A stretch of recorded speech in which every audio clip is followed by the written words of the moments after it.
it's our love. I just saw her about the world love because I don't know what the world's gonna give her, but I'm her safe space, and I love you for the good, the bad, and the ugly. And even after I just had to discipline you or I fussed at you, the love never shifted. Because before that night ends, come on over here and give me a hug, and we're gonna snuggle, and all is well, and we're gonna do better to make things better the next day or the next moment. But that's what she understands as far as what love is. Mommy loves her unconditionally, and there's nothing in this world that's going to change that. She's 9, so I haven't, and I don't think I'm 100% equipped to tell her about what love should look like, because I'm not sure if I still fully understand it. I'll tell her what love means to me. And love means, to me, love.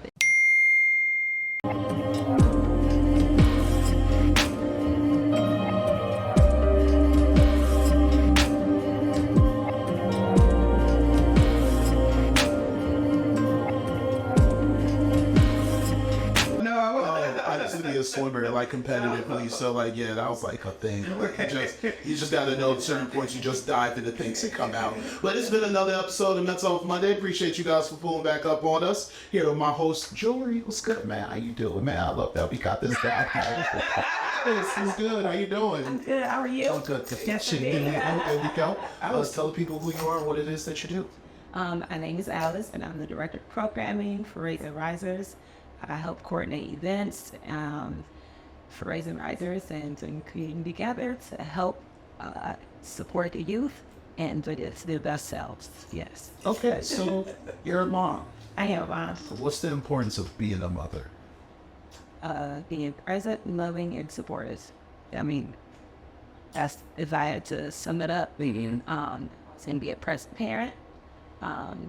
And be actively involved. When you're a parent, you want to be, you can be in the space with them, but you're not necessarily present. You want to make sure that you know your kids, which is why I often wonder how people have multiple children, how you get to know all of those kids. So for me, it's really important to know the ins, outs, good, bad, up and down when it comes to your kid. Supporting them, no matter what it is. I'm not gonna say no matter what it is, supporting that, because that's ambiguous.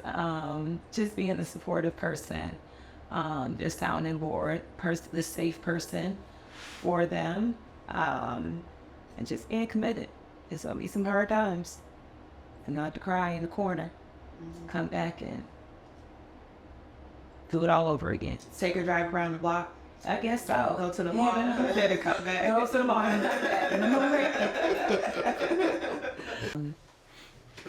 I'm a mom. Okay, that's a great start. Congratulations. Yeah, she's been around for 9 years. Okay. 9 years consistent. I see you. She no breaks, no whatsoever. I am a teacher. This is my 14th year being an elementary school teacher. Okay. Worked in DC for 11 years and now in Charles County. I'm a lover.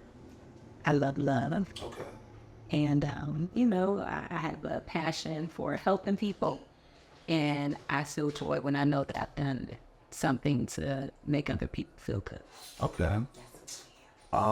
When it comes to love, what does the practice of love look like? Practicing. Yeah. Like to me, love is like an action item. Like it is. Each person has like a different, like, what does love look like? Like for you, my food. Don't get you out the way. That's a love language. No, Not love language, but like taking care of someone or like, hey, I got you. Yeah. Yeah, what can I do? Yeah, love for me is, acts of service. I want to make sure that a person feels, well, for me, on the receiving end, I think quality time, we have a million things to do in a day. So if you carve out your time and you make an attempt to spend time with me, of all the things that you have to do, then that's a way of showing love toward me. If you're mindful, I don't like for anybody to minimize my feelings. Even if it's minor to someone, it's major to me. So being mindful, and I just would say character, honesty, and integrity. That's what love is to me. You're big on time boundaries too, like enforcing the time boundary. Like, hey, if we carve out this time, this is my time. No, I'm not. Because life happens. Yes. So it's communication. If something happened, say something, because I'm flexible. And that's pretty much what it is. If you love my child, then you love me for sure. So How do you give love? how do I give love? I'm out of the type who's I'm a listener. I want you to feel safe with me, knowing that whatever it is you tell me is safe with me. I'm not judging you. I might be judging. Let me not say that. I might have an opinion that might come off as judgmental, but I wouldn't voice it. I'm mindful of what I say and how it might impact others. So I'm looking to be a listening ear. I'm a problem solver in a sense. And, if nothing else, I can make a mean bowl of cereal. Okay. Okay. Meatball. Okay. So, I mean, that's pretty much what I have a caretaking quality in me. I'm a mother, so I'm a nurturer. So that's pretty much that's all I got right now. Okay. What does Something else might come up, but For me, Yes. this is evolving Okay. because the way that I was taught to expect love is not what I want. So I think, similar to Alice, somebody who spends quality time with me, that doesn't mean like coming over and watching TV. That means like we're doing an activity that either I enjoy, you enjoy, we both enjoy, we're making memories together. Somebody that is willing to pay attention to the nuances within me, because I do realize that I'm a complex person. Actually, I don't realize that. Like, people tell me things about me that I'm like, well, no, actually, in that instance, yes, but in this instance, it would not be the same. And so, like, somebody that can pick up on that, like, yes, you notice every time that I come over here, I'm hungry. So say you handed me a yogurt, like, it's nature. that goes a long way for me, like paying attention to the small details. And I think part of that is because the way that I give love is that way. Like, I'm looking at, oh, you like red shoes, so why would I buy you anything green? Also listening and trying to create safe emotional space for a person. That's the way that I give love. I would expect the same. I wouldn't want anybody to judge my thoughts and opinions. I think love too is also being willing to sit in the discomfort and like work through the hard stuff with the person. Like, just because it gets too hard, you're not going to get up and leave. Abandonment is really a trigger for me. So if a person is willing to stick it through and just like sit there when I'm being crazy, which I'm never crazy, but like, when they're not understanding what I'm saying, Right. or how I'm feeling, and they're willing to still just try and understand that goes a long way for me. So yeah. Shout out to you. I didn't know I was going to talk about love today. You brought it up. up. Yeah. What, did I bring it up or did you No, bring it up? I said Yeah. something. You were a lover. Yeah, when you brought that up, I was like, nah, that's interesting. I think that's like something that would be nice to talk about. I think the lover I was before compared to who I am now is quite different. I think love was very close to like, how do you get the things that you want out of the people around you that you like, that like you back? Because like, to me, when I looked at the love of my parents, I think I saw moments of there was always a trade-off, and it was like, I don't think I had good examples of like just them simply being happy to be happy around each other. Like, happy always looked like a responsibility, and the only way to get to love is through happiness when you find it. And then I was like, started dating people, mess around with folks, doing things with folks, and I was like, I don't think this is how it's supposed to feel, but I don't really know what the other version of this thing is supposed to be, right? And then in my last relationship, I came to realize, oh, you're great because of how you act and the person that you are around people in general, but you may be a shitty person who's very easy to love. And I was like, well, I gotta be careful. I gotta make some changes. So like when it comes to like love, I started to realize that and it wasn't that I didn't love myself. I think I just had the wrong brand of the product called love. And I was like, all right, well, what brands that are out there? Can I shop around, figure things out? And then, but I think I always had a big heart in terms of how I treated people, right? So like getting food for someone because I noticed they're hungry all the time, that's easy for me. Picking something up from the store for someone because they're too busy, that's easy for me. I think making time for people who I see they waste their own time, that may be hard for me because like maybe their form of love is wasting time with others. And for me, I was like, but we could do stuff with that time. Why are you just like this? Yeah. But then the other side of that coin might be they may not have the capacity to do anything else, and wasting time may be how they fill their cup. Well, can you define wasting time? Okay. Let's say you have a best friend. Like best friend's super. You're like, oh, I love talking to them. But after that 20-minute mark, you're like, man, I'm kind of tired. I knew they was going to bring this BS. They still don't, man. Oh, my God. And I'm just like, all right, well, at the 20-minute mark or the half-hour mark, get off the phone. But then you're on the phone with them for 2 hours. But then after you got off the phone, you're complaining about them immediately. And it's like, but you gave them an extra hour, 40 minutes. Why didn't you get off the phone? And it's like, oh, but they're my best friend. And it's like, yeah, but your best friend didn't take that from you. You gave it to them, and you're not really standing up for yourself. So, but I don't always want to be the person to say, well, what does that say about you? Because it's like the onus shouldn't always be on you when you know you may be a part of the situation. You being there for your friend or being the band-aid for whatever is going on, that may be a responsibility that you internally feel for them. And who am I to take away from that? Because in all my relationships, and I don't know when I became this person, I became very aware that like each relationship that I get into with people, whether it's a friendship, I'm dating you, parents, anything else, those are all new relationships. And I count the day that I get to them in that relationship as day one in each relationship's being raised. So like an infant, toddler, terrible twos, 10 years right before the teens. And that's really how I treat each one of my relationships. But then you have certain relationships that grow so fast, you're in like the terrible 2 stage, but like you definitely feel like, hey, we're 20 years in, and how did we get so close and so deep? So I usually try to do a good measure of where are we in our relationship, and what do the people who are calling upon me or checking in on me need from me as a friend. And that's usually how I go about what love looks like. Yeah. Okay. Yeah. I think for a long time I didn't value myself, and so I was accepting things that I should not have. And wondering why I never was getting like the love that I was desiring deep down inside. But like once I went to therapy and figured out like first you need to understand yourself and like what you actually need before you can expect somebody else to do it for you. That changed the type of people that I was attracting into my life, even like friends.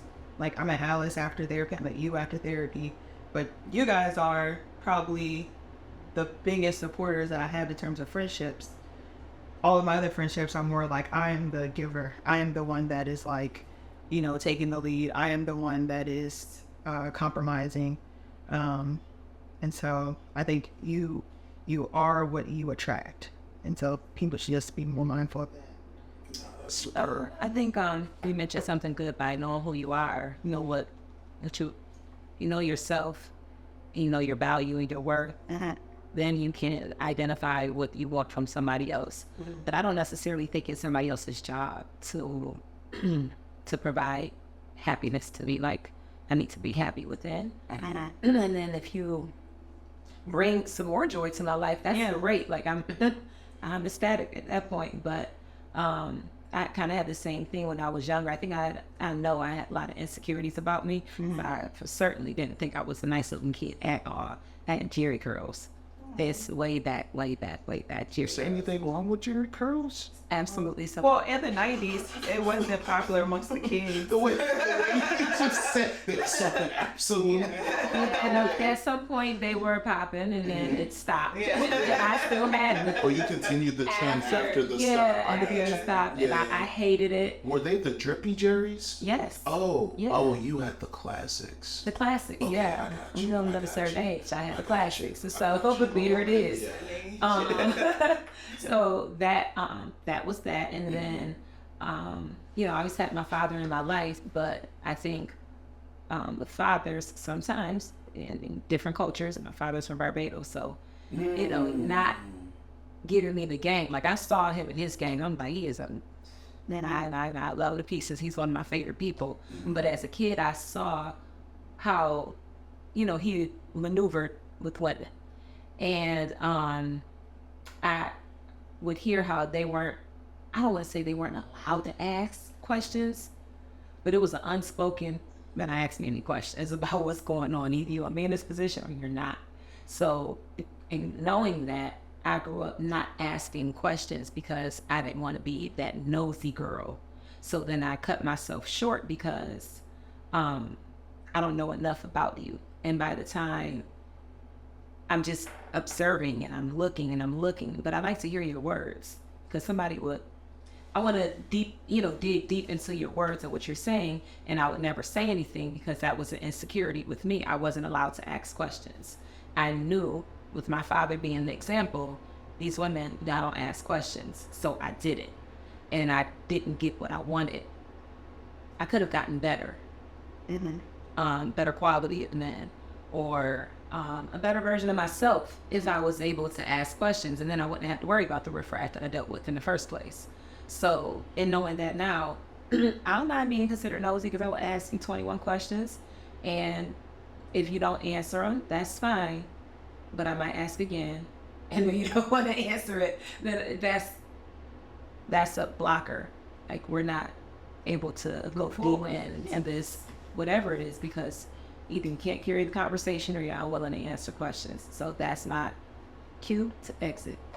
So do you think your dad didn't want people to ask him questions because he was emotionally unavailable, or because he was hiding whatever he was doing on the side? Both. That's a Caribbean man, so he doesn't have time for emotions. I was taught at an early age, you don't cry. I'm a girl, you know, I'm this little girl, but you don't cry in front of people. To this day, it is, I gotta be real jacked up to drop a tear in front of somebody. But that was his culture. Now he was raised, and he's a man on top of that. And he would always say people will take advantage of you because you are the most vulnerable when you are letting those emotions bleed out on other people, and they look at it as a weakness. So don't cry in front of anybody. You can tell somebody that you're upset. Don't say you're sad. Don't say you're depressed. Don't say you feel down. You could just say, I'm upset. Yeah, and that's where the story ends with that. So I had to, I would say unlearn it because that's good, valuable advice depending on who you're dealing with in a situation.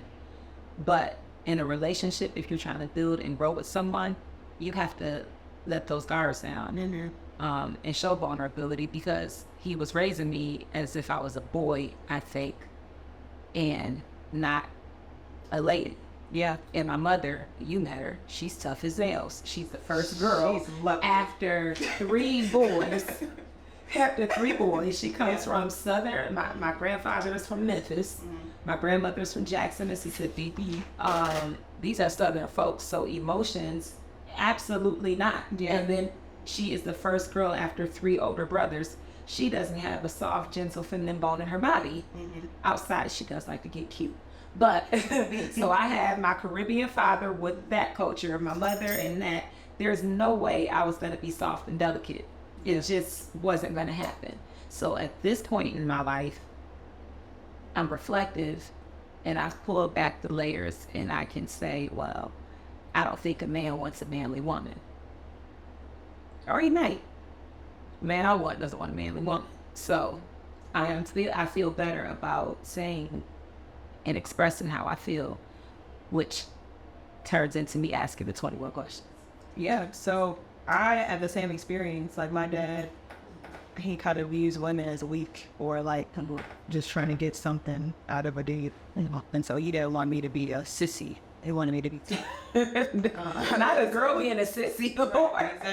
so Especially, I mean, that's so now I'm in just, and I have a brother, right? It's just me and my brother. So he's raising us the same way. Like you said, trying to make you a boy. And so now I'm this hyper independent, like don't depend on anybody to do anything for me. I'm doing all the sports. I'm cutting the grass. I am, and this is like as of 6 months ago, I'm cutting the grass. I am changing the light bulbs. I bought my own house. Like all of these change changes. your tire, I'm milder. They change the tire. That's You right. guys started changing, sorry. I don't. That's That's why I draw the freaking line. You know, I'm so fine with that. But yeah, he never really talked about emotions. It would be like this big deal if you ever shed a tear, and that was your way to know that he loved you. But he never, like, it's kind of awkward to give him a hug because he didn't really do that much. Or, you know, if he kisses me on the forehead, it's like, what are you doing? Why are you doing that? Which, like, that doesn't bode well for a romantic connection. And for a long time, I didn't even know how you're supposed to build a connection. I thought it was like, oh, they think you're pretty. They chose you. You go with them. Yeah. My dad also used to call me like a wallflower growing up, which it was a backhanded compliment. It's like, oh, you're a sleeper. Like the boys are not gonna know that you're beautiful or you're pretty because of how you are. Like it was just kind of weird wording. And I just feel like a father should say like, you were the most gorgeous, you were the most beautiful. Anybody would be lucky to have you. I don't know that I got that from him. My mom on the other hand compensated for it and always told me that I was pretty. So I never had like those self-esteem issues. But I just wonder, coming from a man, if it would have made a difference. I'm changed where I am. So I feel like now I'm single at 35 because I'm trying to break the cycle. Like in my family, nobody ever had a kid on purpose. It was kind of just like, oh, we like each other, and now somebody accidentally got pregnant, and now here we are, together or not together. And so I'm trying to like break the cycle, and it takes a lot of work and a lot of effort because what feels familiar and what feels good is toxic, you know. And I realized that in my last relationship, like, he was everything that my dad is, and it was like I feel worse than I ever felt, you know. So yeah. No, that's wild. Just want to start off with that. I never knew about that. The wallflower thing took me out. You said that. I was looking up. I was like, excuse me? He said, what on who? With all words and kindness? Periods? Nah, that confused me. But, so I'm Jamaican, right? And everything you said, I got the same advice. And when I got that advice, I was just like, this isn't gonna work. That's like the correlation in a lot of my stories. I was like, so I followed the advice, I tested it out, and I came back and I said, no, this isn't gonna work for me. Me specifically. I don't care what my cousins or sisters, anybody else becomes. That's fine, they got my full support. But for me, that's not gonna work. And I think when it came to showing emotions, I actually had an emotion situation with my dad, like, I think it was last year. And like, I wasn't even emotional. So I'm one of those people, when I get up in the morning, I always have a tear that comes out of my eye. And I think he saw it and he thought I was crying when I was outside waiting for us to go figure something out. And he assumed I was pissed off or upset we had to go do something. And then he was just in a bad attitude. It was the day he crossed the line with you remember I told you at the Home Depot store and he told my man something he was supposed to say? And I was just like, so you went from thinking I was crying because of a breakup between me and my best friend early in the morning to you now have to spill the... I'd smack the shit out you if he wasn't my pops. But then I was just like, this is where he's emotionally inept. Because he's always probably had moments like that where someone saw somebody be upset and the answer was, well, we need to go take care of this for the person instead of letting things play itself out and let people figure out what's the right moves for them and the wrong moves for them. And my dad, we did hugging. Hugging was fine, but there wasn't a lot of, hey man, you're doing a great job. Like, you remember how it was either he said this in our last interview, and he was like, his dad never told him he did a good job until his 30s. I thought, I was like, 30s, like you could have died before then. Yeah. Because you were a black man in America. So your 30s is when your dad finally lets you know you've done a great job. And I think because of that, that's why I'm big on appreciating people when I get them. Like you did an amazing job today. That's why I'm just like, see, I'm not, look, glasses.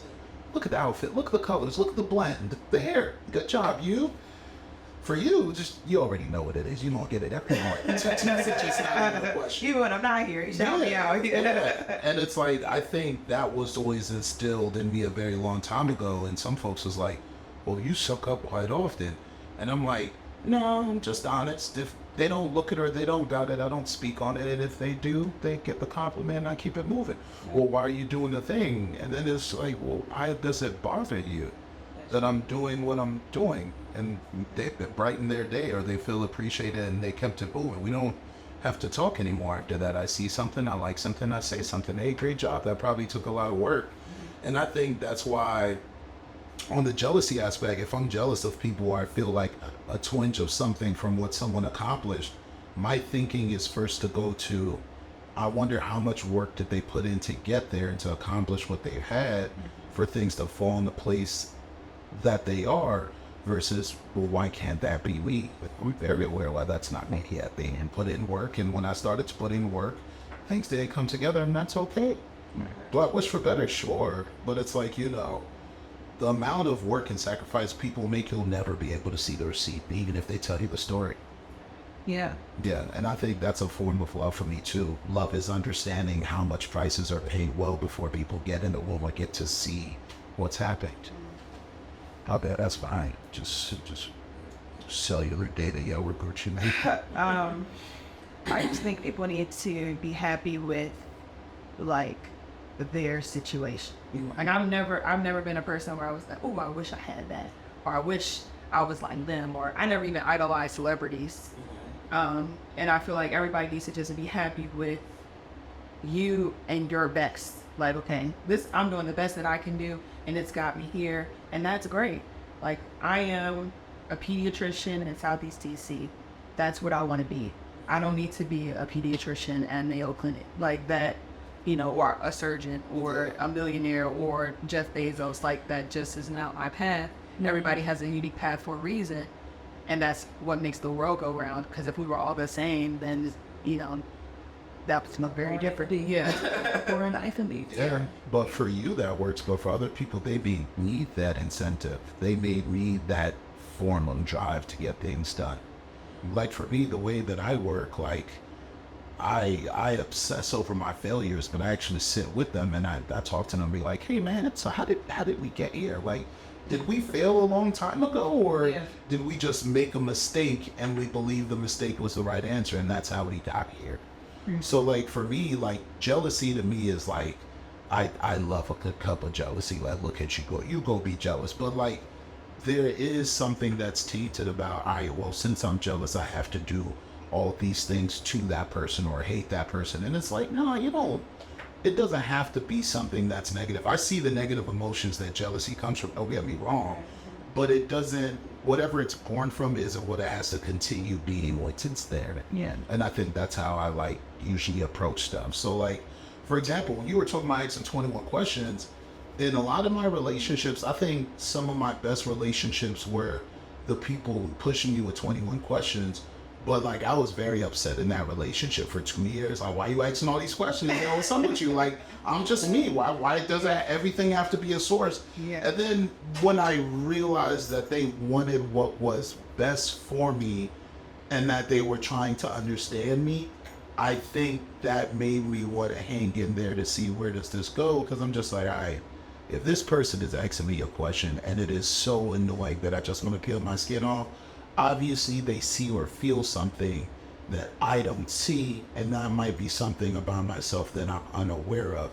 And I'm not always big on what's the source of the thing. Sometimes I'm just like, well, if we hear, let's answer this question when I finally get around to the question. So like, there would be times somebody would ask me something and I would have an answer for them 9 months later, which means that question lingered.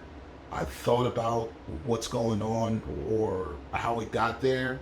I thought about what versions of the things that they're questioning me about, where does it pop up in other parts of my life, which I started to find, oh, you actually do this in a lot of parts. And because of when you're viewed as a nice person, I think you get away with a lot of things that by other people would be like, hey, that wasn't cool, because you're nice, because you're likable. And because of that, I usually try to be aware of like, hey, was that actually good? Or is it because you're likable, you got away with it, and it could have been something bad if you didn't handle it better? But it's okay if you don't have the answer to something. Yeah. Because I'm quick to say it. Sure. I love that. I don't know. Yeah. I'll get back to you when I do have the answer to it. Hopefully. Well, yeah, I'm hopeful that I'll have an answer. I might need more time to process the question and process the thoughts that come behind when answering the question. What does this mean? Yeah. But I think it's okay to have those moments, and it comes from a place. For me, it comes from a place of care and concern, interest. If I'm dealing with the person, and if I love you, or I'm trying to grow to love you, then I am interested in you. So I don't know everything about you. I don't know if you could ever know everything about a person, but I want to know as much as I can so that we can connect better. People have a general understanding, Yeah, because I hate always having to explain myself. I said that's what and by dating, half that I'm going in right now, I realized that a person that I want, I look forward to the day that I don't have to explain myself, because I am a complex person. And what you called me, an onion earlier? What did you say? yeah, she's an onion. But every time I feel like, yeah, I got Alice, and it's just another thing that comes up. Like, what? So you got that back there? Wow. Yeah. Yeah. But I know that with people that's been in my life, my best friend, my two best friends, and my cousins, they know me the most. I met them at 4 and 5, and my cousins, then my cousin all my life. Well, her might be, she's younger than me. I don't have to explain much, even if they're like, what the, and she though, that's it. And I look to have that relationship with someone, and we both look at each other and say, there he goes again with that nonsense, or whatever the case is. I don't want to always have to explain myself. I want to just, You want to feel accepted. yeah, or you just get me. Yeah, you just get me. And you don't have to accept, because I don't see nonsense that a person may not want to accept. We all have that. That's beautiful. Yes, it's with us. And I just don't accept this nonsense from you, but I know you, so I get it. And how are we going to work on it? Yeah. I have an obsession thing. Like if I'm into something in the moment, I like glasses now. I'm not going to even discuss how many I have, because that's where my mind goes. My best friend was like, oh, okay, so what is it going to be next week? It's the glasses for a couple of weeks now. What's next? Because she knows who I am as a person. I can attach to different things. My cousin is the same way. She goes. So I just appreciate the idea, and the idea of love where we know each other, and we know each other well. And it's not, it may be a problem, but it's not, it doesn't deter where we're gonna move forward and progress in our relationship. So Yeah, I think it's when it comes to getting to know people, you'll be lucky if you get 30% of who somebody actually is. yeah, And like and it's a lot. being okay with that really starts with, okay, well, what are the things that actually got you there to begin with in the relationship? So that's what I focus on. And like, when it comes to my friendships, I'll check in on my friendships to be like, hey, did they go in a direction that I may not be aware of? And have I actually made space for that part of the friendship? Because it's very easy to think people are exactly me. You thought they were in high school and they went through a whole bunch of stuff that they didn't fill you in, and now you're somebody else. And it's like, you two may not text each other or call as much as you used to. Yeah, you evolve. You're a person of who you are. Life experiences. Thank God I'm not the person I was in my 20s. I was reckless. Bad. So, I mean, growth is needed. So when it comes to, you're about to say something. How do you teach your daughter? Yeah. Okay. How do you teach your daughter what to expect from love? Just a beautiful question. That is a beautiful question, and I don't really have an answer for that 100%. Our love, as far as it's our love, and desire about the world. Like, because I don't know what the world's gonna give her, but I'm her safe space, and I love you for the good, the bad, and the ugly. And even after I just had to discipline you or I fussed at you, the love never shifted. Because before that night ends, come on over here and give me a hug, and we're gonna snuggle, and all is well, and we're gonna do better to make things better the next day or the next moment. But that's what she understands as far as what love is. Mommy loves her unconditionally, and there's nothing in this world that's gonna change that.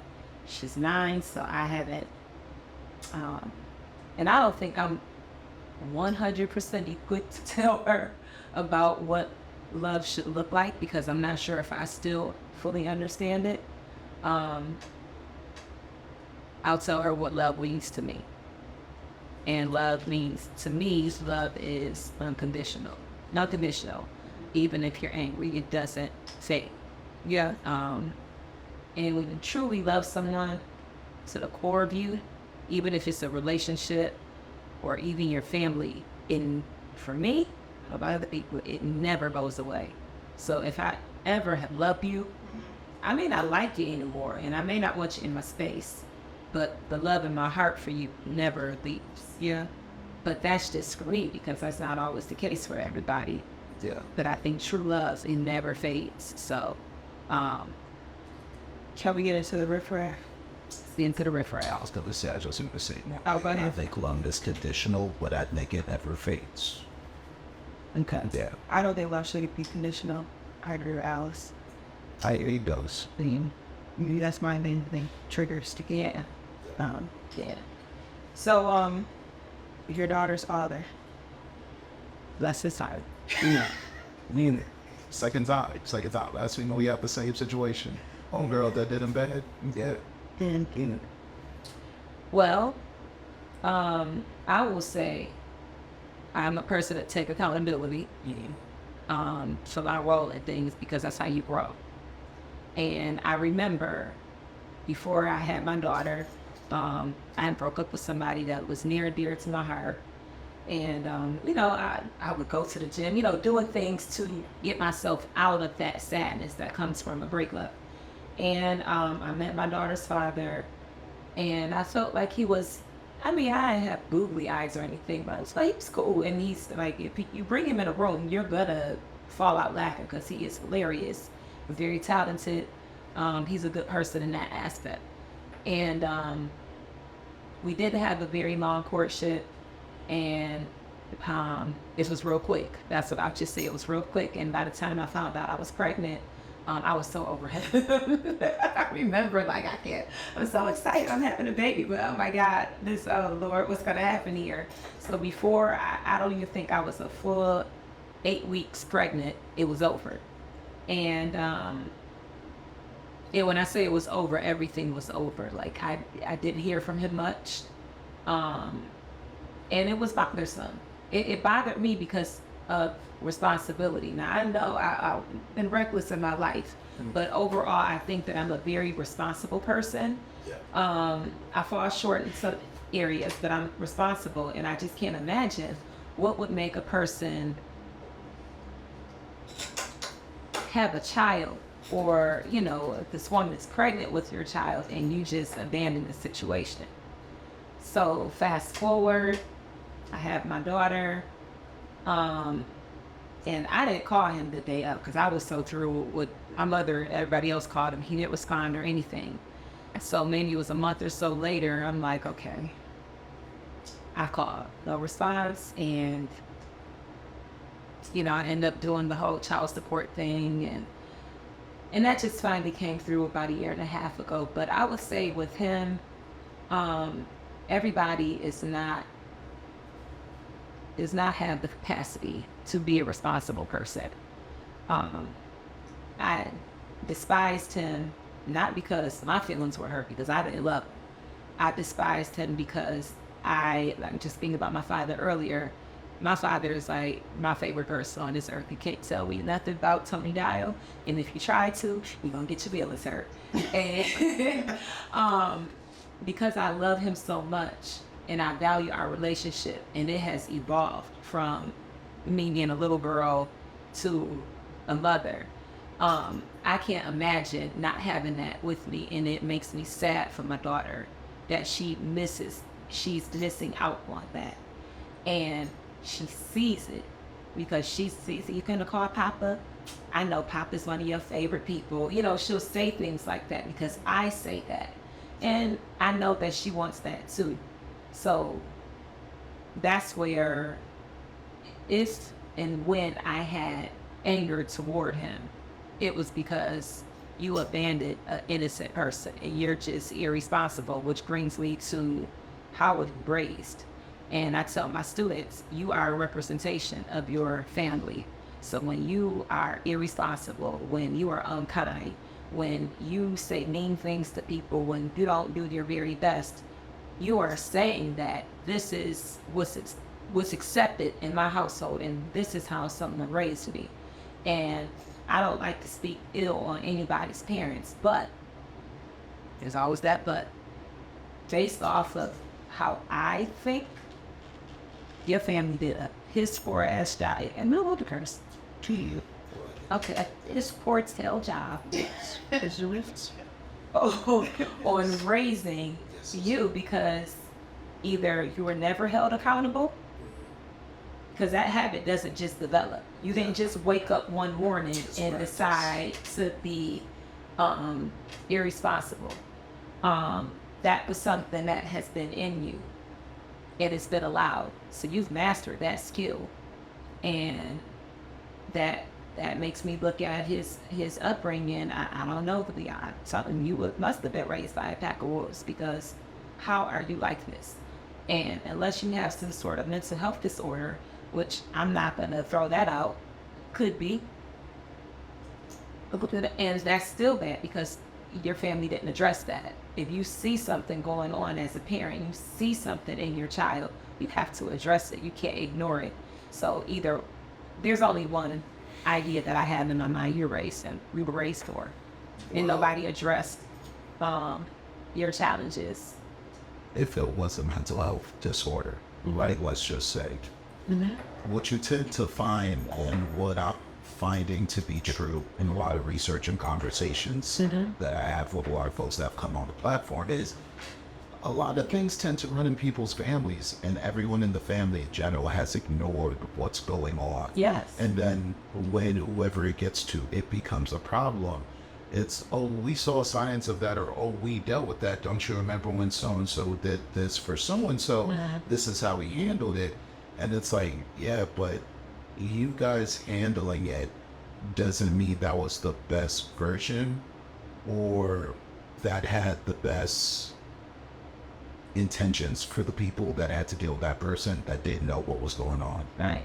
And that's unfortunate, because then when it comes to people like me, you, and you, we see what's going on, and we're like, oh, go get help. It's like, well, my family had it. They didn't get help. They're fine. And it's like, Go down. no, that's not how it works. Just because you're not arrested or no one died yet doesn't mean everyone is fine. That's unfair to those that you guys actually want to build a relationship with or care about. Yeah. Or you may not have the ability to care about the people that you're trying to build relationships with. Which brings me to, in hearing that and reflecting on those exact thoughts, he is I don't even want to say somewhat, slightly in her life. He's very inconsistent now, and we're hoping for some consistency, because I am more of an optimistic person. I want to see the good, and he say this time next year, you're going to be laughing about this situation. I really truly want to say that, but I also think about, like, what are your values and how have you grown? Because now your who you are as a person will be, my child will be influenced by that. And do I want her to relate to somebody as irresponsible as she is at 9? You know what I mean? Like, oh, mommy, this is an adult, and this adult doesn't do that. See, it's not so bad. No, I don't want that to be the case.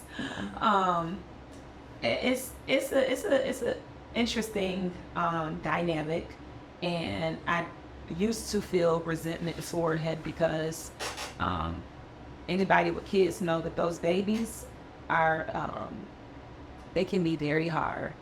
And waking up every 2 hours, like clockwork, to feed a baby is ghetto.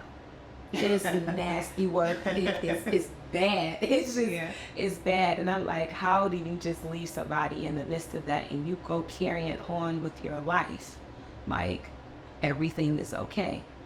Like, you don't have a care in the world, which is another thing in relationships and my love language. I do prefer someone who has children, so I can see what type of father are you. And you're right, you have adult children or not. I look to see that relationship and how involved you are, because that matters to me. It just matters the type of parent. And, you know, you see people break up all the time after having kids. Yeah, because everything changes. You're no longer readily available. I'm very attached to my daughter. I ain't leaving the city without her. I'm just not. I don't get invited to a lot of places because I'm like, oh, I'm going to bring my daughter. Don't worry, I got the sitter. Her niece is my sitter. She'll come too.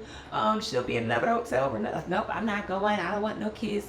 You know, so those type of things matter to me. It was Isolating. Yeah, I felt very isolated after I had my daughter. I had very close friendships with people that, I mean, we traveled together. We had a time. And even while I was pregnant, I felt the pushback. And I'm like, what? The baby didn't come out yet. Like, I'm still able. It's not like I was a hit the club type of person, so we didn't hit the club. I know that would be inappropriate. I'm not going to walk around the club with a big belly, but I mean, I will give bite to eat. As a matter of fact, I'm motion. I'm pregnant. Yeah. So I would say that I lost 2 really good friends. I won't say I lost them. The friendship changed drastically after I had my child. So that shocked me because I always look at like, if Jorie has a baby, when she has a baby, that's my baby. That is my baby. And she... So we'll see about that. She said, hold on now. But my mind says the nurturer in me, she can't have a baby and we're great friends and that baby is not a part of my life. I can't not love her as a great friend and not love her baby and want to be a part of her baby's life. That's what I see, and that's who I am. And it took a while for me to understand that. No, everybody doesn't feel that way, and that doesn't make them a bad person, because I absolutely felt like those people who were in my life, I felt like you were never my friends in the first place. And that's not true. But it took me a while to see that, because what I saw was abandonment from people that I loved and cared about and spent a lot of time with. So, and also your feelings after a betrayal like that. Valid. They didn't just come out of nowhere. Like, that's the price of the connection. You just gonna leave me? No explanation, no nothing. Yeah. That's just changed. We could have had a discussion about it. You didn't let me know that was your non-negotiable, so I could have been ready. Yeah. And maybe they didn't know, but they might not have known, and that's why I said I couldn't be angry with them anymore. It took a while because I felt I had some strong feelings about them for a very long time. The weight will lift it. I'm like these asses. I felt that way about them, but it took time for me to understand everybody has a different capacity. And if that's not a part of your world, it's just not a part of your world. And I have to be okay with that. When my friends have kids, I try to remind them of who they were. Because a lot of people, when they have a baby, everybody is focused on the baby. It's like, all right, the baby has a lot of attention, okay? But what about me? I mean, like, I still need to eat. I still want to have an adult conversation. One of my friends who had her first baby a couple of years ago, she said she felt like a handmaid, from the Handmaid's Tale, because she was just like feeding the baby. People would come and take the baby away, and then she would be left in the room by herself. And then I guess they think that's helpful because, like, you want to get rest. But it's like, hey, wait, I want to talk to you. Like, yeah, All she needs to know Yeah. about herself, because she always has a baby, all her people bring to pass them on. Yeah. Yeah. Instead of, well, let me take them out and hang out with them. Right. Crack jokes and remind them. I'll hold the baby while we're sitting here talking at dinner or lunch or whatever. Or I mean, I know that's that. the point. I never thought about that. Yeah, I know that you like to garden, so let me, as a baby shower gift or whatever, I'm gonna get you a I forgot what I got her. Garden tools. No, I got her a it's not a fern, but it's a hydrangea. Oh, And like you have a garden in the back of your house, you really love planting so much so that you drag me out there with the bugs. And I'm like, okay, well, here, remember. With the bugs. Remember when you used to play with things? So I just feel like people forget about the woman sometimes. It becomes all about the baby. And in Black motherhood, I feel like the Black mother feels like she has to sacrifice herself in order to be a good mother. Which, Well, you do, because then the other part is that attachment. As a single mom, it's been me and this kid for 9 years, no breaks, like you said. Yeah. It doesn't feel good to be away from my child for an extended amount of time. Because it's almost like I don't want to call it, it's not a trauma, it's not a traumatic experience, but it's it kind of is a trauma bond though, because you were abandoned. And can you talk about your birth story? Like, oh gosh, all of that yeah, makes you more attached to your child. it does. I went in for a routine visit. I had my baby shower the day before. It was a Sunday. Went in Monday for a routine visit, and they were like, "Yeah, you're gonna stay. You have to have the baby." You came out with me. Yeah, sort of a cheat, isn't it? Well, not that day. Okay. Oh, it got worse. And I'm like, no, that's not what we discussed. I was 5 weeks early, and I still had to finish out the rest of the school year because I'm a teacher, so that brain kicks in most of the time first before anything else. Yeah. And my blood pressure, I had preeclampsia, so my blood pressure was sky high. And then after 2 days, they tried to get me to have a natural delivery, but because of the increase of my blood pressure, I had to have a C-section. And that is the scariest thing. I don't know, my anxiety was built that day. It developed, it showed up. I'm laying on the table like I'm on a cross. All I could feel are my fingers. And my mind said, oh no, what is a terrorist coming in? I can't get up and run away. I don't know, because imagine you can't feel anything but your fingers. That's it, and you're laid out. Baby comes out, everything is fine. With a C-section, they usually keep it for 4 days. Now that's in Buffalo. Apparently they do things different in Maryland. So I got cut short a day. The day I was discharged, maybe 4 or 5 hours later, I had a headache. I assumed it was because I was hungry. Thank God my mother was there. She said, oh, the doctor said if you get a headache, you got to go back to the hospital. I'm like, no, I'm hungry. That's why I have a headache. No, it turns out my blood pressure was through the roof. I was at a point where I could have had a stroke or a seizure. So I was readmitted into the hospital. That was traumatic because they had discharged me and the baby. There's nothing wrong with the baby, so they can't readmit her. And I'm like, no, I breastfeed. My baby has to stay with me. And I'm terrified because my mother is not from here. She came up for me to have the baby. What is she gonna do with this baby? There's no formula. I just have breast milk. That's all I have. What are we gonna do? They allowed the baby to stay, my daughter to stay, but my mother had to stay in the hospital with me.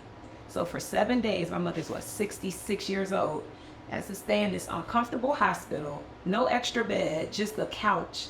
And I can't hold the baby, which I understand. You can't hold the baby while you're sleeping. It's dangerous, the hospital, yada, yada. But it was so bad. That's all I could say. And I was finally discharged when they had my pressure under control, but I'm sore. I had a C-section. It feels like, if you ever get cut in the stomach, any type of procedure, when I stood up, it felt like everything was about to fall out of me. And just that whole experience, and then just to come home, I can't get in my bed, I'm on the couch. I can't walk up the stairs, I gotta walk backwards up the stairs. I can't lift anything heavier than a baby. I can't sweep. I don't wanna sweep. I can't move, I'm in pain. And I have my mother who's older and the baby who's waking up every 2 hours, I am terrified because now I understand the dangers of high blood pressure. Oh, you can die. Oh my God, I can't die. I have a baby.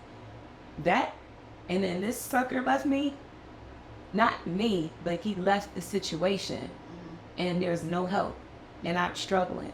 And within that time frame, my mother ended up having to go into the hospital because her blood pressure shot up.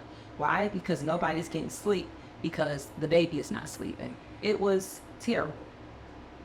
Yeah, so you don't want to leave your baby now. Like, No, I never want to let. I never want to be apart from her. Yeah.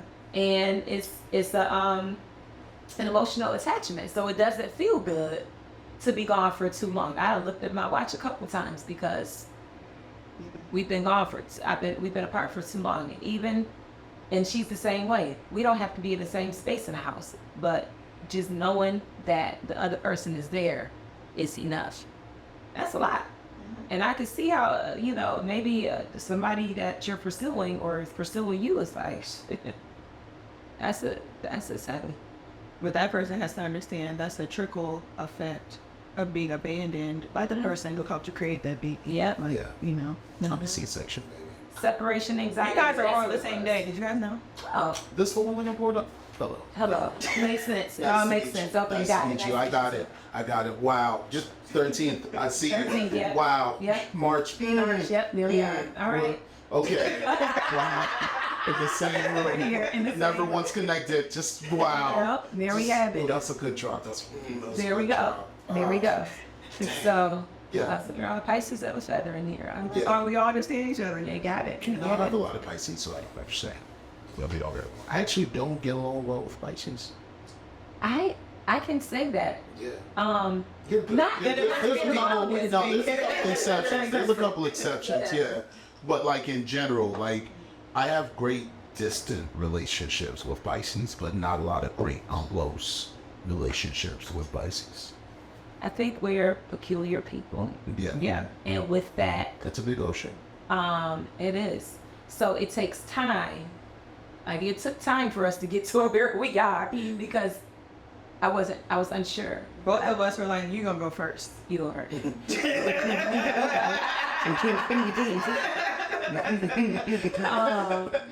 But I do, my 1 and my 2, my favorite dating, my 2 loves are Pisces. It's different with men. Got you. And I've never dated a Pisces man. and they're night and day. I don't know if you're missing out. Yeah. I can't say it. Yeah. My dad's a Pisces. We're born a day apart. Really? Wow. Wow. And we're everywhere. Con. That's interesting. Not that That's funny. That's funny. What's funny though, us was immediate. Yeah. Swag walk right here. Oh, you got Uno, let's do this. Tore everybody up. Yeah. First one out. Yeah, this is born winner right here. Yeah. Yeah. Strategy was vicious. Yeah. Yeah. I can't think of a Pisces that I haven't liked. Same last name. I'll say your last name, yeah. Yeah, same last name. Somebody asked, she was like, oh, Patrice, is that your brother? I was like, I don't really know. I'm sitting one here. I'll tell folks every day's a new day for us. Quite exciting. Quite exciting. Yeah. Yeah. Man, that's hilarious. Yeah, and for us to be on the same page, I find that to be amazing. Because, like, I think it's very important. Like, if people asked us the same question, we would have very different answers between Jorie and I. And I think that's really important because that means not only do we cover different subject matter, but because our views are different, we're going to have a lot of things we don't agree on. And it's very important to have people in the room who don't agree on the same thing, but are working towards the same mission. Yeah. So it's like, okay, I haven't thought about that. That may not be a concern for me, but for your platform, that's exactly what it's taken care of. And someone needs that. How do we get it done? And how do we get straight to it? I think that's super important. Yeah. Yeah. I agree. Yes, indeed. Yeah. So when it comes to the questions that you're asking, what questions are you looking to answer with the organization of Raise and Risers? I'm back and then to get the process of that question. I got Say it you. again. What questions are you looking to answer with the organization of Raising Risers? Because being a part of someone's board and being a part of not only the makeup, but a little bit of the direction of where it's going, I usually think, well, what attracted you to that mission and the person that's driving it? Well, I will say way back when I was in college, and I finished with my degree in childhood education, but I wanted to move into social work. And the reason why, is because my mother, she was an addict. And we had some hard days growing up. And one of the things my mother went to rehab, I had a law guardian. When she was released, as during that time, I stayed with my father. And the pressure was on me because my mother is now released from rehab. She went to her halfway house. Now it's time for her to get her own apartment. Her idea was instantly, well, if you come back and live with me, right? So I was conflicted because I didn't want to hurt anybody's feelings. My dad did no wrong. He's always been a present dad. And when she needed to go to rehab, my father came and took care, And I didn't want to abandon him and say, well, thanks, done with you, I'm going to go back to my mom. And I was just quite comfortable at my father's house. But then with my mom, I didn't want to trigger her. I didn't want to do anything that was going to upset her because I was afraid that would cause a relapse. Or she would assume that I didn't forgive her for the addiction in the first place. And I remember the law guardian saying, oh, don't worry about it, everything will be fine. And I'm like, are you insane? I was so irritated by that comment because, no, this is serious. I could really cause damage within my family if I don't make the right decision. And How old were you when you were 13. And so you just blew me off because you've not had that type of experience. So it all worked out, but I never forgot in that moment how the children in the family of the addict are forgotten about. It's all about getting the addict together. No one considers going back to check for the kids and making sure they're adjusted. At least that was my experience. So when I went and applied to graduate school for social work, my mission in my mind was to,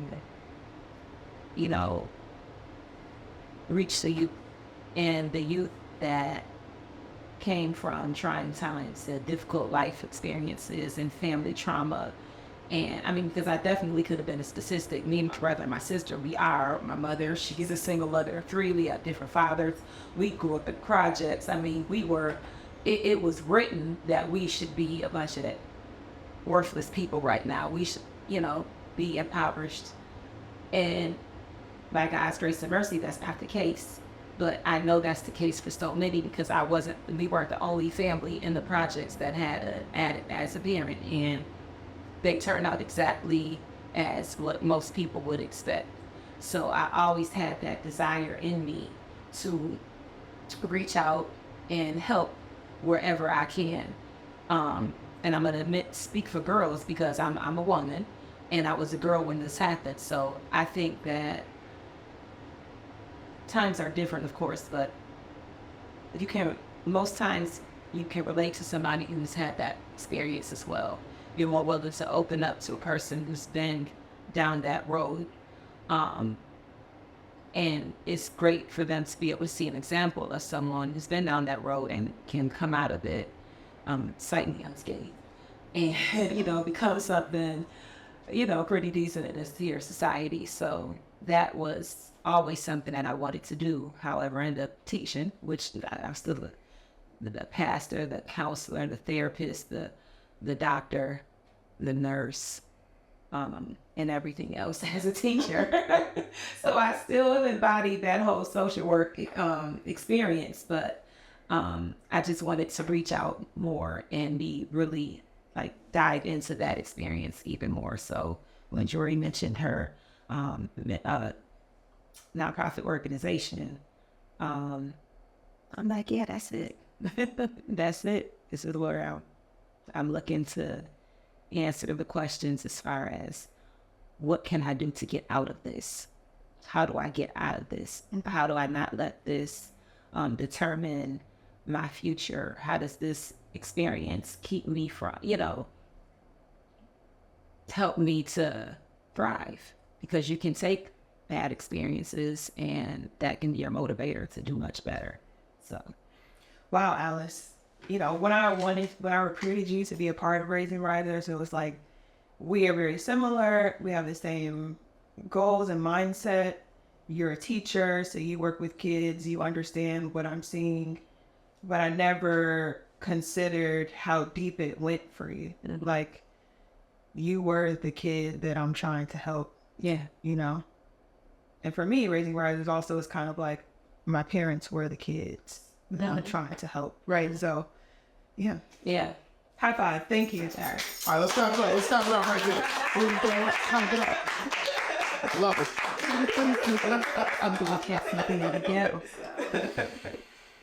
So what have you seen out of Jorie so far in terms of the work that she's done and the campaigns that she's put together?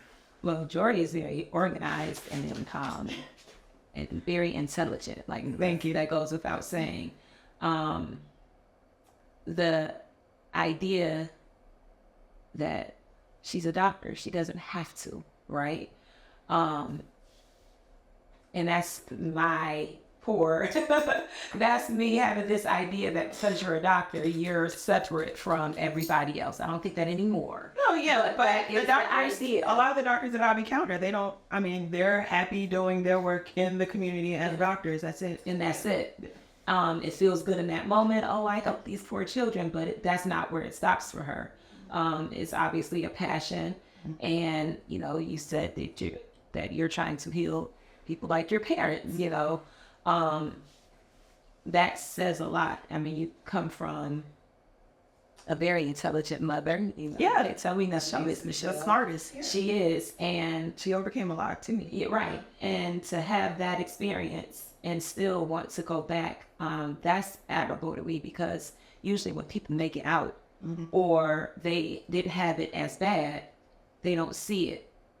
And they don't care enough to look at the whole situation and say, I want to look out and help these people and just make people, I don't know, it's always emotional for me sometimes when I think about it. I'm just proud that you care enough is to help out and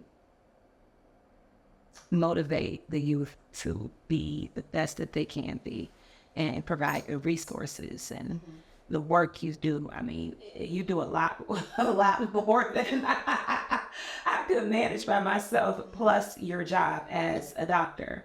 I don't know how your brain operates with that. I always say I would like to get inside and spend a couple hours and see what it says to me. Alex, I'm stressed out. Well, I know, but you get the job done. And because my dad didn't raise no sissy. right. Okay. Okay.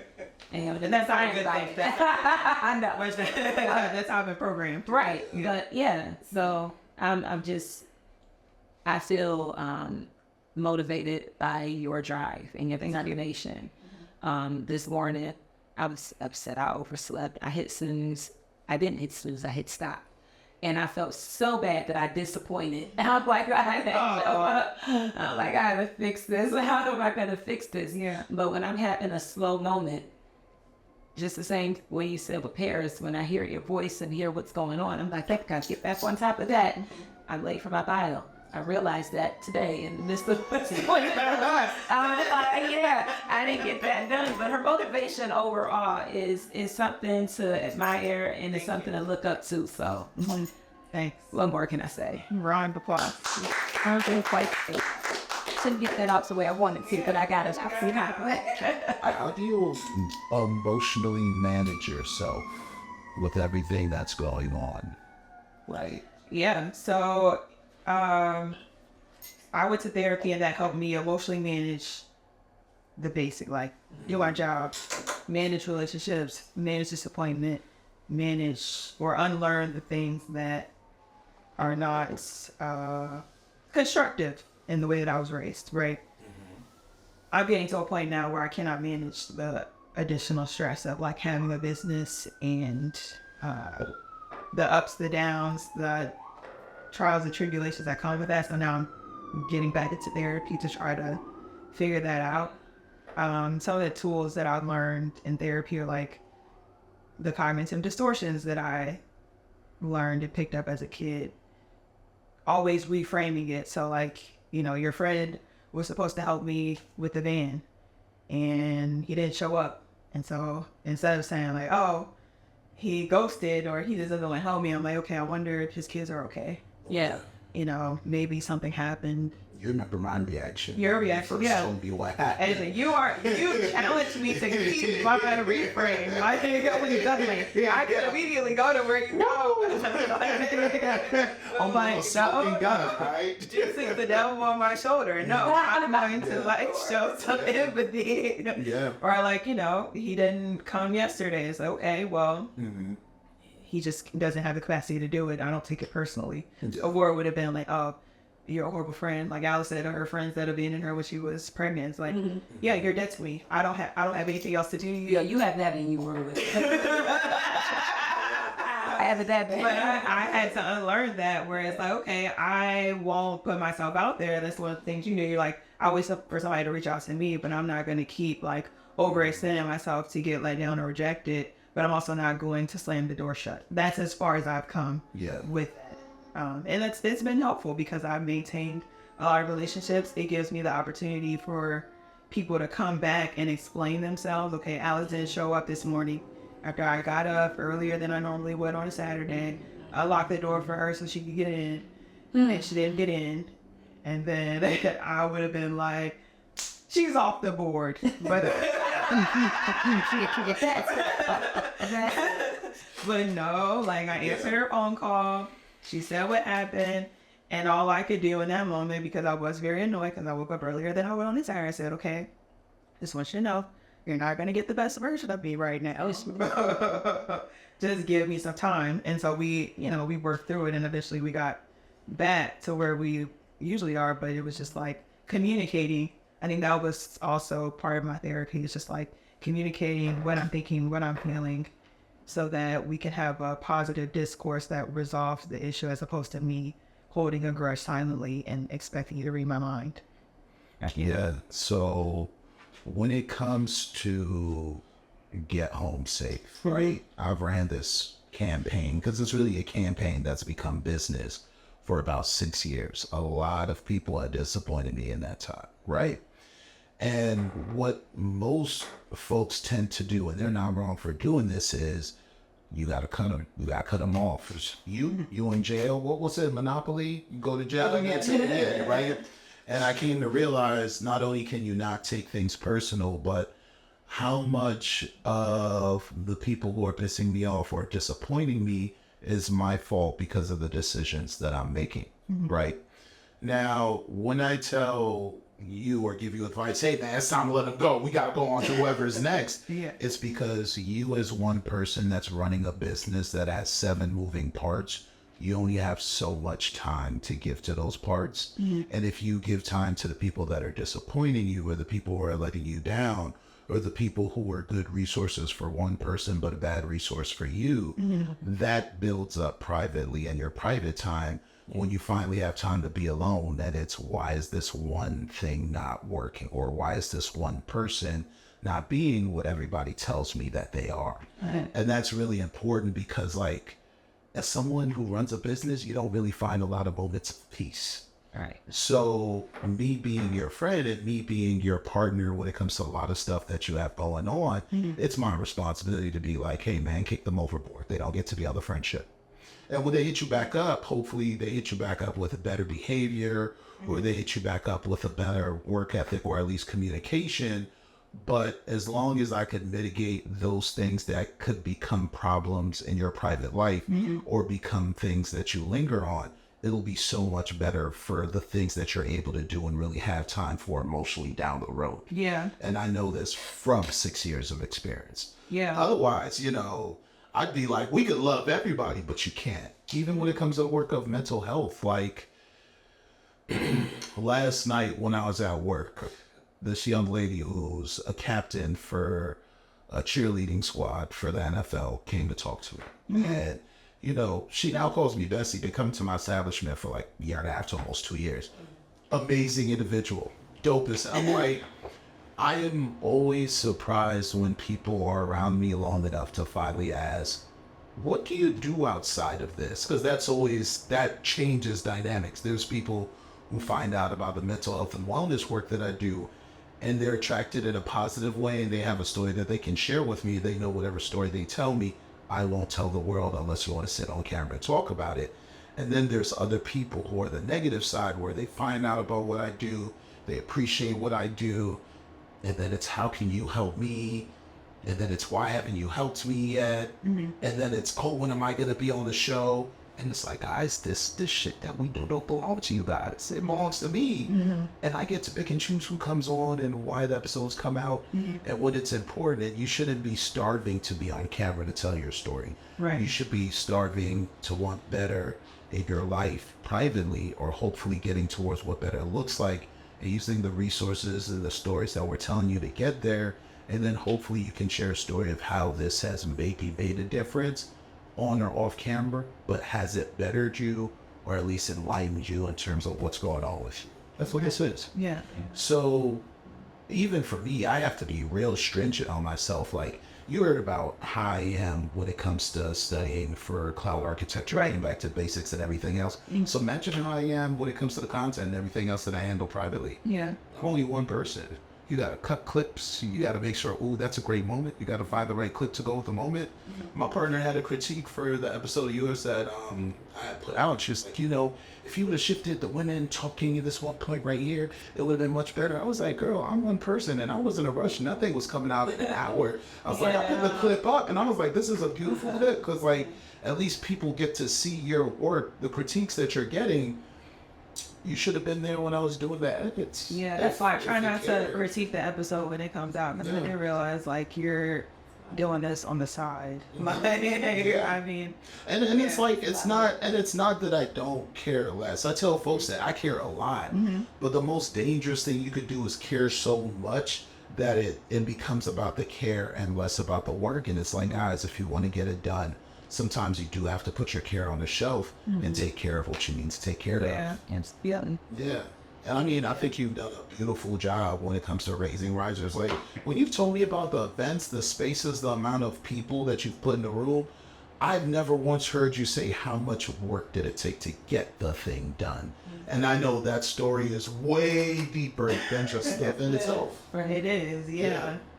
Because I have the tendency to forget about things. Like, once a thing happens, over. It's over. I remember like snippets in my brain. I'm like, oh, this made me feel great that day, or like, this is good. But then I tend to forget, like, oh yeah, kind of like childbirth, I guess. It's like, it was probably a lot more awful than what you remember. Yeah.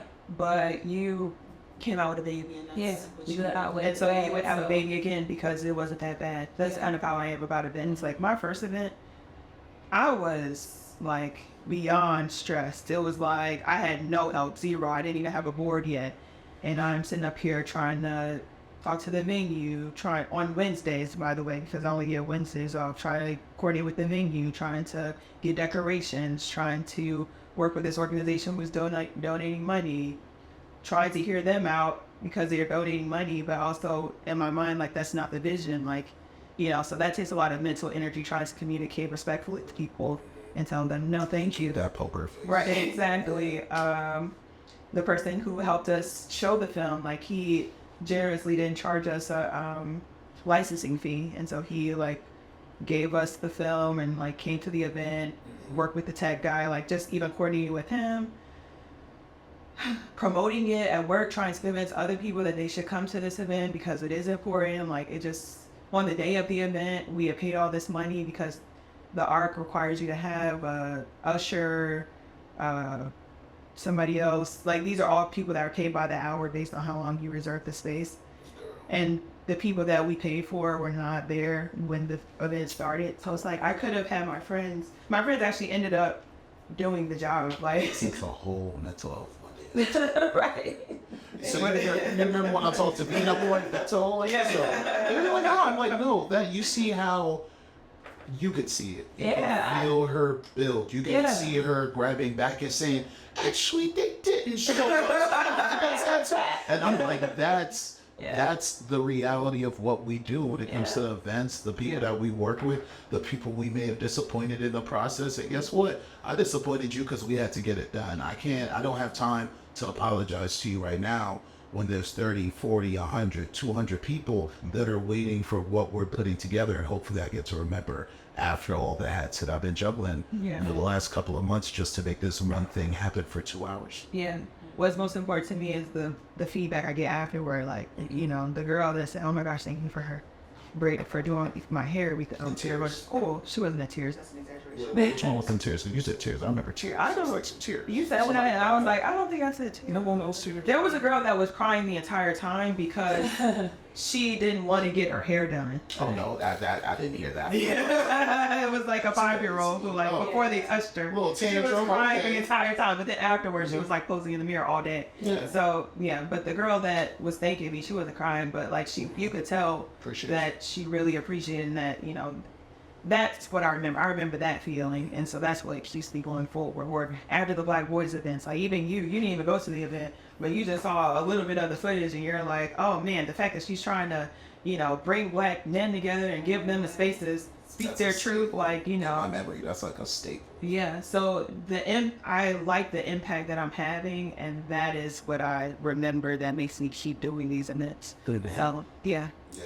And at the end of the day, my concern is making sure that both of you are taking care of yourselves privately outside of the work that we do. Because, like, you're not going to want to hear this. You remember that story we had about the job that you leave and that they always want you back? Thank you. Yeah, our work is like that. It's always going to be waiting for us to come back. So the impact that you're making is the impact that you'd like to make, and it's going to get done, and we're going to help the people. But we also, as creators and people that help the community, have to be careful that we're not giving away too many pounds of flesh to do the things that we would like to do for the community, because the problem was way larger before we ever became aware of it and started taking care of it. And there's nothing wrong with that, because, like, not only have you made an impact, but your impact comes from a painful place of, if your parents would have had that, who could they have become? But they're still our parents. And that's so good. Yeah. Yep. Yeah, for the That things that was they the gave us, they are. Yeah. Yeah. Yeah. I don't know, Juice. I mean, I'm a person that, because of who my mom is, I believe I could do anything. And so, yeah, it's a big problem. And you They're should. around for a long time, but I'm a solve it. Yeah. Okay. Yeah, Superman. After I'm Superman's done, also- it's not even be.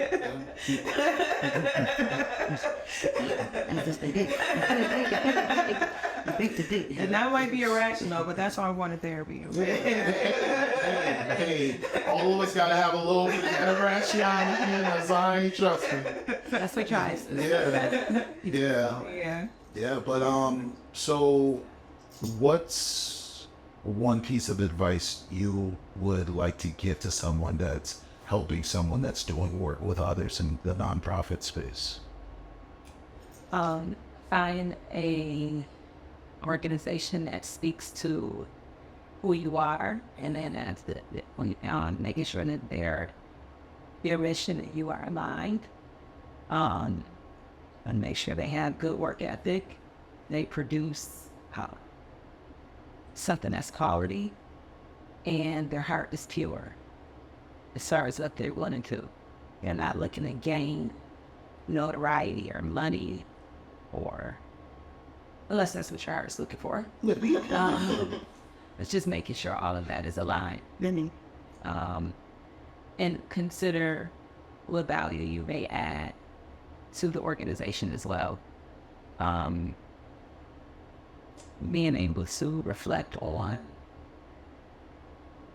being a reflective person in general, because this is something, you don't always get everything right the first time. yeah. Like practice. Yeah, life is practice. So, I know, like, for example, with the rating event, I think everything went so well. And it was just, but I reflected on it. I'm like, yeah, everything went well. So next year, what do we do? What do we keep? Is there anything we need to chuck? Is there anything we need to add on to make it even better and to impact and reach more people? So that's the only advice I would give. Just making sure that how you feel and what you see in your vision is aligned with the organization that you're interested in. Okay? What do I recommend for somebody who's working with an organization or growing? Anything? I agree with everything Alice said. Making sure that you have the capacity to be present, and do the things that the person is asking you. And that's great memory recall because I didn't let the election, but I was like, you know the topic matters. Yeah, I find that people are really excited about it, and yeah, that's a great cause, and they would love to be a part of it. I don't know if it's because they are altruistic or if it's because they want to feel like they're part of something that's good, but then they don't have the level of commitment that is required. And so let's be honest with yourself and say, like, I'll donate money, right? But I cannot be the person that is directing the programming, or, I will come to one event, but I cannot be the person that's going to help you with marketing, so. And That's awesome. Well, this has been another episode of Mental Health Monday. Appreciate you guys for pulling up. Thanks, Alice. Appreciate you. Thank you for pulling up. And also the color. Amazing job. from that to tell Get from that from the period. Like, comment, subscribe. Appreciate y'all. It's been another episode, and peace. me.